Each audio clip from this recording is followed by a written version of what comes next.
Guys, sa tagal ko nang nag-crave ng maruya. Ayan, sinapot. Maruya, ayan, nakagawa na din ako. Yung sinapot kasi guys, ibig sabihin nun, maruya. Yan yung tawag sa Bicol. Ayan, nakagawa na rin ako at last. Diba? Yan guys. Yan, meron na akong naluto na isa.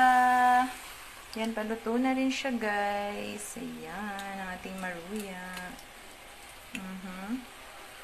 Ganyan lang yan siya. Luto na to, guys.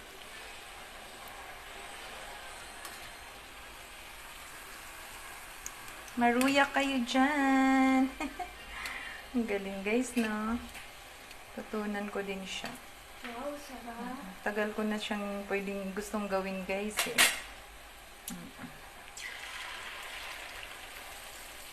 Sarap ka mo siya, mana. Oo. Siyempre, anak.